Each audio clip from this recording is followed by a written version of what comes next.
أما بعد فأعوذ بالله من الشيطان الرجيم.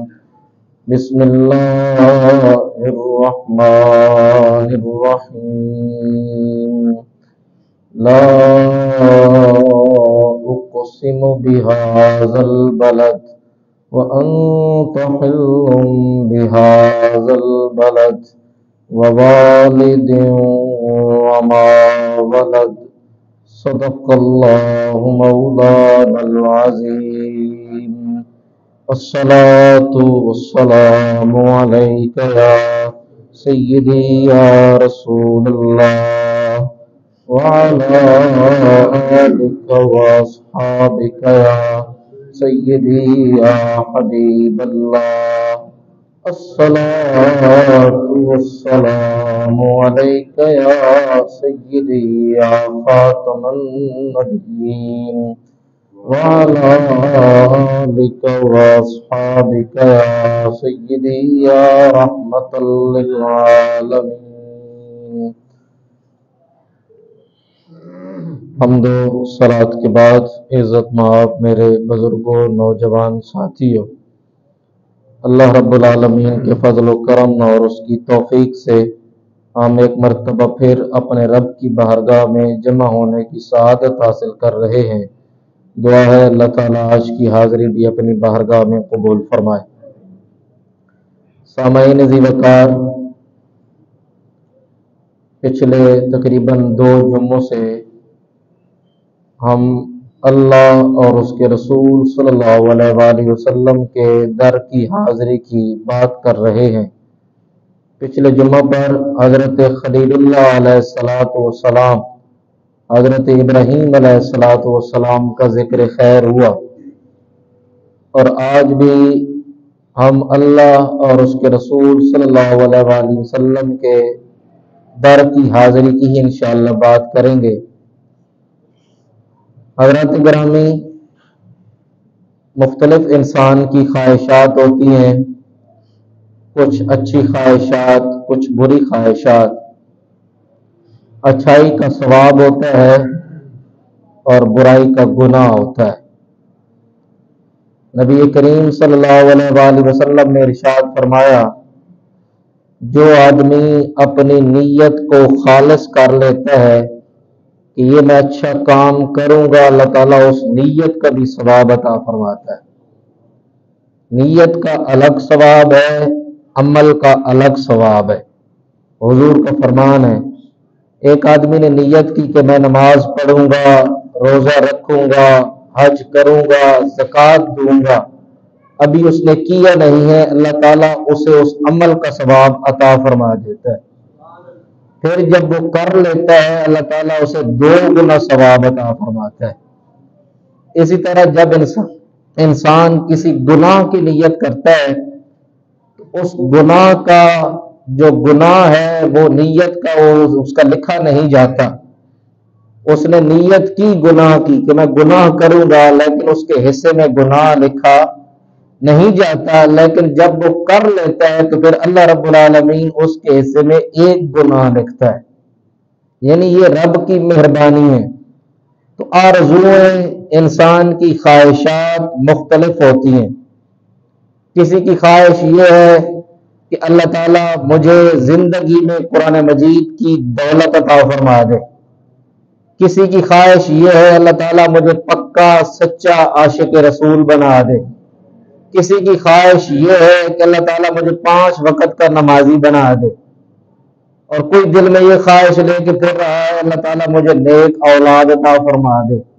تو یعنی ہر آدمی کی یہ خواہشات، آرزوئیں ہیں۔ اور اسی طرح جو آدمی حج کی نیت کرتا ہے کہ مجھے اللہ رب العالمین مال عطا فرمائے گا، دولت دے گا، رزق حلال وافر مقدار میں عطا فرمائے گا، تو میں رب کے گھر کو جاؤں گا، جب تک وہ جاتا نہیں اس کے نامہ اعمال میں ثواب لکھا جاتا ہے۔ اللہ کے رسول صلی اللہ علیہ وآلہ وسلم کا فرمان۔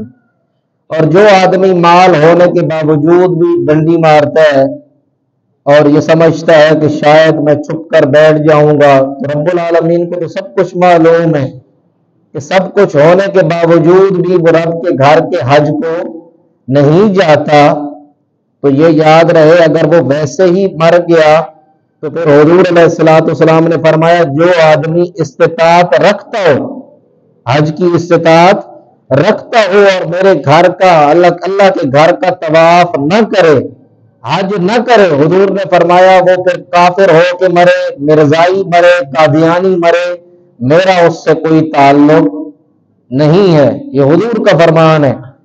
کوئی آدمی استطاعت ہونے کے باوجود وہ اللہ کے گھر کا حج نہ کرے تو ہمارا اس سے کوئی واسطہ، کوئی تعلق نہیں ہے، اور اگر نیت خالص ہو اللہ رب العالمین کرم فرما ہی دیتا ہے۔ اللہ تعالیٰ کی مہربانیاں غریبوں پہ بھی ہو جاتی ہیں، امیروں پہ بھی ہو جاتی ہیں، اور اس کا پیسے سے کوئی تعلق نہیں ہے، اس کا اللہ اور اس کے رسول صلی اللہ علیہ وآلہ وسلم کی نظر شفقت سے ہے۔ حضرت مولانا عبد الحق رحمت اللہ علیہ، جنہوں نے مکۃ المکرمہ میں تقریباً 40 سال گزارے، اپنی زندگی کا زیادہ تر حصہ مکہ شریف میں گزارا، لوگ بتاتے ہیں کہ آپ بیمار ہو گئے جب 40 سال گزر گئے، 40 سال آپ نے لگاتار اللہ کے گھر کا حج کیا، کوئی ایسا سال نہیں گزرا کہ آپ نے حج نہ کیا۔ مولانا عبد الحق رحمت اللہ علیہ بہت بڑے مولانا گزرے، 40 سال آپ اللہ کے گھر کا حج کرتے رہے، جب 40واں سال آیا بیمار ہو گئے اور بستر سے اٹھنے کے قابل نہیں تھے، تو اللہ رب العالمین کی بارگاہ میں دعا کی، یا اللہ مہربانی فرما، اس دنیا سے جانے سے پہلے پہلے یہ حج کی سعادت بھی عطا فرما۔ تو کسی نے آ کر مشورہ دیا، حضور آپ تو عالم دین ہے، آپ جانتے ہیں کہ حضور کا فرمان ہے جو آدمی جس خواہش کے لیے جو نیت رکھ کے آب زمزم پیے اللہ رب العالمین اس کی اس نیک خواہش کو پورا فرماتا ہے۔ حضور آپ تو جانتے ہیں کہ حضور علیہ السلام کا فرمان ہے جس نیت کے لیے آب زمزم پیا جائے، اور جو آدمی آب زمزم پیے اور دعا کرے، جو آدمی اس دل میں نیت رکھ کے دعا کرے اللہ تعالیٰ اس کو قبول فرماتا ہے۔ حضور آپ تو جانتے ہیں حضرت مولانا عبد الحق رحمت اللہ علیہ نے آب زمزم پیا، دعا کی، اللہ رب العالمین نے حج کی توفیق عطا فرما دی۔ جو آدمی بستر مرگ پہ پڑا ہو اور آپ نے 41واں حج بھی اللہ کے حکم سے کر لیا، جو آدمی اپنے نیت کو خالص کر لے۔ اب کئی لوگ ہیں ایسے جن کو اللہ تعالیٰ سب کچھ عطا فرماتا ہے لیکن نیت نہیں بنتی، میں پہلے مکان بناؤں گا، بچوں کی شادیاں کروں گا، اپنی جائیداد بناؤں گا، پھر رب کے گھر کو جاؤں گا۔ حضور علیہ السلام اور اللہ کا فرمان ہے کہ جو آدمی استطاعت رکھے سب سے پہلے وہ کام کیا کرے، اللہ کے گھر کو جائے، اور اس کے لیے خالص نیت ہونا ضروری ہے۔ امام جلال الدین سیوطی رحمت اللہ علیہ نے ایک بات نقل فرمائی، آپ فرماتے ہیں ایک دفعہ لوگ حج کو تیار ہوئے، اور پرانے وقتوں کی بات ہے، اس وقت لوگ بحری جہاز کی طرح بحری جہاز کے راستے سے حج کو جایا کرتے تھے، سمندر کے راستے سے۔ تو ایک غریب آدمی جس کے پاس کچھ نہیں تھا لیکن دل میں عشق رسول تھا کہ جاؤں گا روضہ رسول کی حاضری پاؤں گا اور حضور علیہ السلام کے روضہ انور پر حاضری پیش کروں گا، تو وہ آدمی غریب بھی بحری جہاز میں سوار ہو گیا۔ اب جب جیسے ہی سوار ہوا تو سب سے پہلے وہ چیک کیا جاتا ہے کہ ٹکٹ وغیرہ جو بھی کاغذات، وہ جو چیکر آیا اس نے پوچھا جناب آپ کے پاس کوئی ٹکٹ ہے، کوئی رسید، کوئی کاغذ؟ اس نے کہا میرے پاس اور تو کچھ نہیں ہے لیکن دل میں عشق رسول ہے۔ دل میں کیا ہے؟ اس نے کہا آپ کے عشق رسول کو کس نے دیکھا بھائی؟ اگر آپ کہے کہ آپ کے دل میں عشق رسول ہے یا میں کہوں تو کون مانے گا؟ اس نے پکڑ کے گھسیٹ کے انہوں نے کہا جی نیچے اترو، نیچے اترو۔ اب وہ غریب آدمی نیچے آیا جہاز سے اور اس نے کملی والے آقا صلی اللہ علیہ وآلہ وسلم کے روضے کی طرف اپنا رخ کر لیا اور نیت ادھر کو باندھ لی، اور اس انداز میں عرض کیا یا رسول اللہ انظر حالنا، یا حبیب اللہ اسما قال لا، اے کملی والے آقا صلی اللہ علیہ وآلہ وسلم ہمارے حال پہ نظر فرمائیے نا۔ یا حبیب اللہ اسما قال لا، اے حبیب صلی اللہ علیہ وآلہ وسلم ہماری اس بات کو سماعت کیجئے نا۔ یا حبیب اللہ اسما قال لا اننی فی بحر ہم مغرق، ہم دیکھیں غم کے حال میں آپ کی جدائی میں ادھر غرق ہو رہے ہیں۔ خذ یدی سہل لنا اشکالنا، یا رسول اللہ ہمارا ہاتھ پکڑیے اور ہماری مشکلیں آسان کیجیے۔ اب اس آدمی نے روضہ رسول صلی اللہ علیہ وآلہ وسلم کی طرف رخ کیا اور اپنی نیت حضور کی طرف باندھ لی، اور اس نے کہا یا رسول اللہ صلی اللہ علیہ وسلم آج اگر میری حاضری نہ ہوئی اور میں نہ جا سکا تو میں تو لوگوں کو یہی بتاؤں گا کہ یہ تو امیروں کے نبی ہیں، جن کے پاس پیسہ ہوتا ہے وہی جا سکتے ہیں، غریب تو نہیں جا سکتا۔ یا رسول اللہ اگر آج میں رہ گیا تو میں ساری دنیا کو یہی کہوں گا کہ میرے ساتھ یہ ہوا، ساری زندگی جو ہے وہ دکھ کے اندر پہلے بھی گزار رہا ہوں، آپ کی جدائی میں اور زیادہ دکھ ہوگا۔ اس نے نیت باندھی اور وضو کیا سمندر کے کنارے، نماز کے لیے کھڑا ہونے لگا۔ کسی نے کہا حضرت ابھی تو نماز کا وقت نہیں ہے، کہا نیت یہاں باندھ رہا ہوں، انشاءاللہ ادا مدینے میں جا کے کروں گا۔ تیرے سامنے نیت میں نے یہاں پہ باندھی ہے، ادا میری مدینے میں ہوگی۔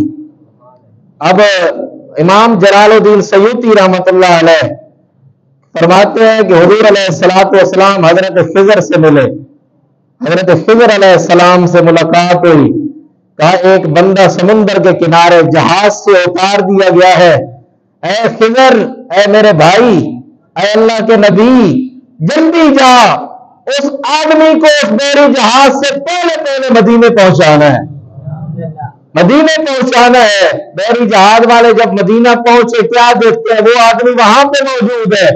انہوں نے اپنی دستاریں اتاری، اس آدمی کے اس غریب کے قدموں میں رکھی، کہا اوے اللہ کے بندے بتا تو صحیح، امام جلال الدین سیوطی یہ بات کر رہے ہیں، یہ کوئی عام آدمی نہیں ہے، یہ وہ آدمی ہے جس کو 22 مرتبہ جاگتے ہوئے کملی والے کا دیدار ہوا ہے۔ امام جلال الدین سیوطی فرماتے ہیں بحری جہاز سے پہنچنے سے پہلے وہ آدمی مدینہ طیبہ میں موجود ہے، ان لوگوں نے دستاریں اتار کر اس کے قدموں پہ رکھی اور کہا بتا تو صحیح تو کیسے پہنچا؟ اس نے کہا تم سمجھتے ہو یہ امیروں کا نبی ہے، یہ امیروں کا نہیں ہے، غریبوں کا بھی نبی ہے۔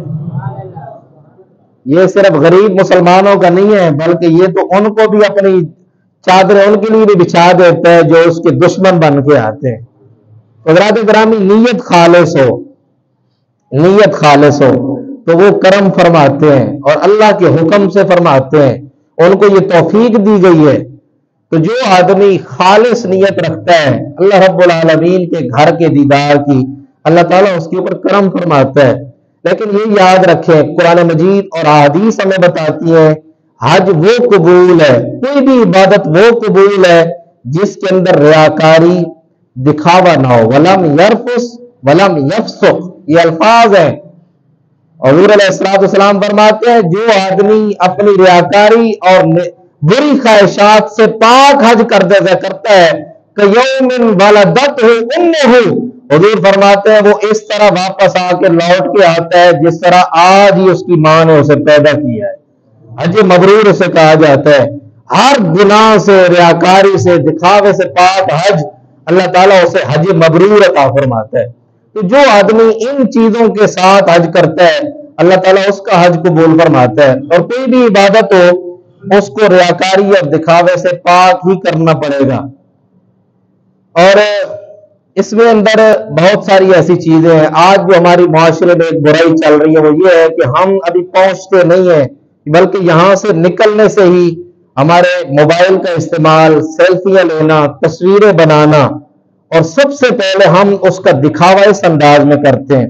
ہاں ایک خوشی کی بات ہے، بتایا جاتا تھا کہ جناب میں حج کے لیے جا رہا ہوں، عمرے کے لیے جا رہا ہوں، یہ خوشی کی بات ہے، کوئی پوچھتا ہے بہت بڑی سعادت ہے۔ اور آج کے دور میں حج کرنا یہ بہت بڑی سعادت کی بات ہے۔ اتنا مشکل ترین حج آج 20 لاکھ 18-19 لاکھ میں حج ہو رہا ہے، اور اس حج کو اللہ رب العالمین کی رضا کے لیے کرنا بہت بڑی بات ہے۔ لیکن دوسری طرف ہم ابھی یہ نیت بناتے ہیں، ساتھ میں ہم اتنا بھی دکھاوا کر دیتے ہیں کہ اس کے اندر ریاکاری آ ہی جاتی ہے. ہم اس کی اشتہار بازی اتنی کر دیتے ہیں کہ وہ حج وہ عبادت رہتی ہی نہیں ہے. پھر یہاں پہ چلو لوگوں کو بتایا، موبائل کے ذریعے لوگوں کو ہم نے ایڈورٹائزمنٹ کی، بتایا تاکہ لوگ آئیں، مبارکباد یہ وہ سب کو پتہ چلنا چاہیے.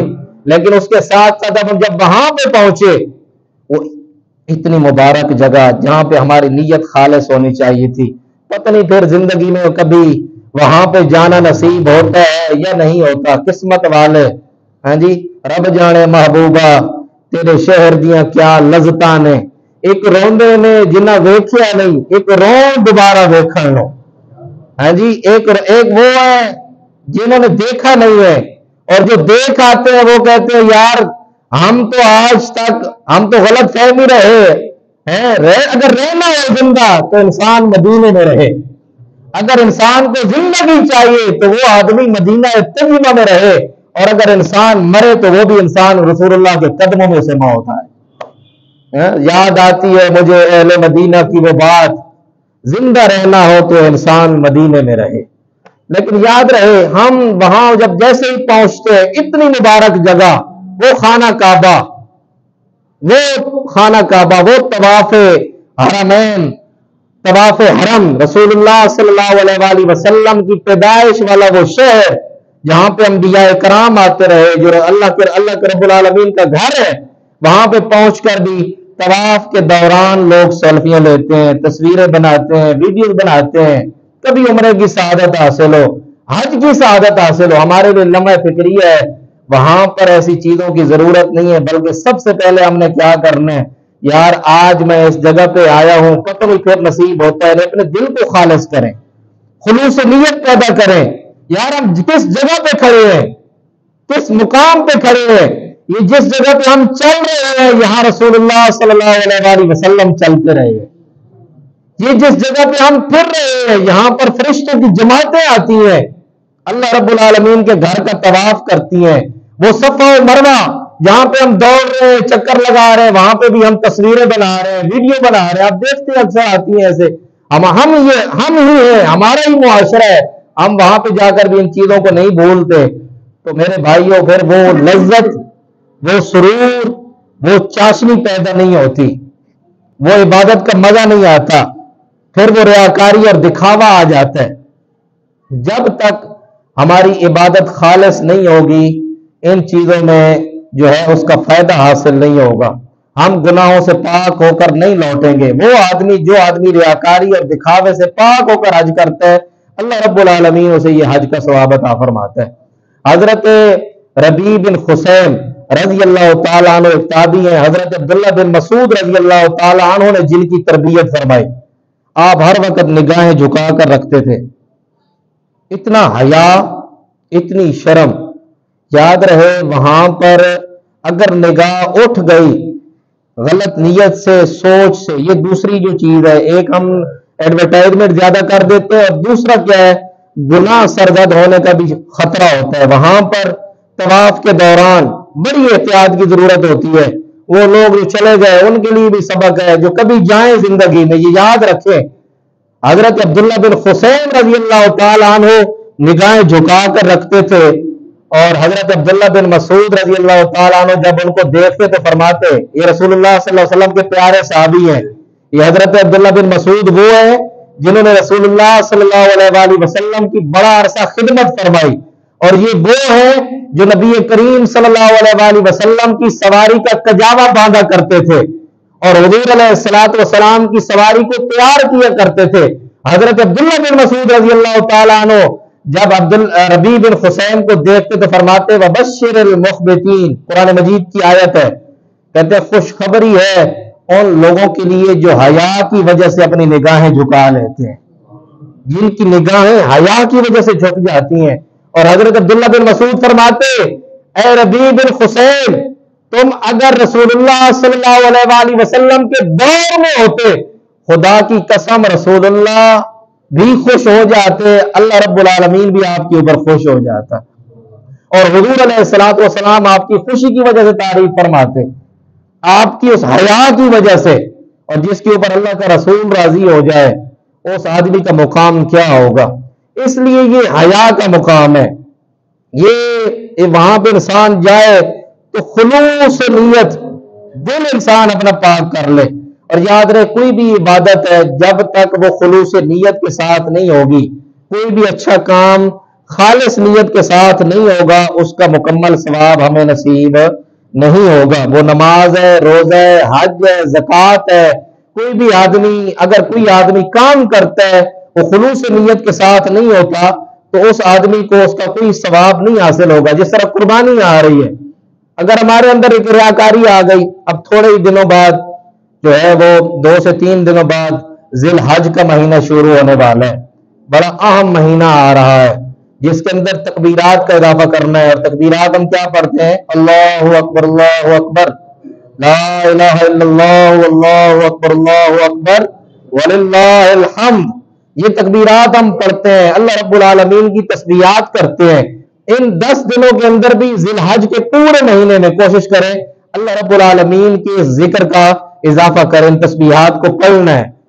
اور جو آدمی قربانی کے اندر بھی اکثر ہمارا دکھاوا ہو جاتا ہے، کوئی اگر ہمارا پڑوسی جانور لے آیا 30,000 کا، 40 کا، 50 کا، تو ہم اس سے آگے بڑھنے کی دل میں ایک ہوتا ہے کہ اس سے اچھا لے کے آنا ہے. انسانیت بحیثیت انسان ہمارے سے یہ غلطیاں ہو جاتی ہیں، لیکن یاد رہے اس قربانی کا کوئی بھی فائدہ نہیں ہے. لیکن اگر ہم ایک خوبصورت جانور لے آتے ہیں، بھلا وہ وزن میں چھوٹا ہے، وزن میں کم ہے، تو ہو سکتا ہے کہ دیکھنے میں بھی خوبصورت نہ ہو، لیکن دل سے اس نے لایا، غریب تھا، اللہ رب العالمین کو راضی کرنے کے لیے، اللہ کے پیارے خلیل کی سنت کو ادا کرنے کے لیے، اللہ کے رسول صلی اللہ علیہ وسلم کو راضی کرنے کے لیے وہ کم قیمت والا تھا. اور دوسری طرف ایک لاکھوں کا جانور ہے، میں اکثر کہتا ہوں وہ ہزاروں والا جانور لاکھ پہ بھاری ہے، کیونکہ اس کے اندر خلوص شامل ہے، اس کے اندر خالص نیت شامل ہے. اپنی عبادات کو خالص کریں اللہ کے لیے. حضور علیہ الصلوۃ والسلام نے فرمایا اگر تم کسی سے محبت کرتے ہو اللہ کے لیے، من احب للہ ومن ابغض للہ فقد استکمل الایمان، جس نے محبت کی اللہ کے لیے اور جس نے بغض رکھا اللہ کے لیے، حضور فرماتے ہیں اس کا ایمان مکمل ہو گیا. اگر تم کسی سے دشمنی رکھتے ہو اس لیے کہ اللہ کا دشمن ہے، اللہ کے رسول کا دشمن ہے، تمہارا ایمان مکمل ہے.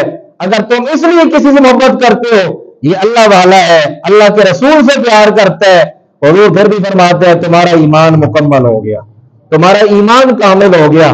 خلوص نیت شرط ہے عبادت کے لیے، کسی بھی کام کے لیے. اللہ رب العالمین ہمیں خلوص نیت عطا فرمائے، خالص نیت عطا فرمائے. وما علیہ الا البلاغ المبین. سنت جعفر.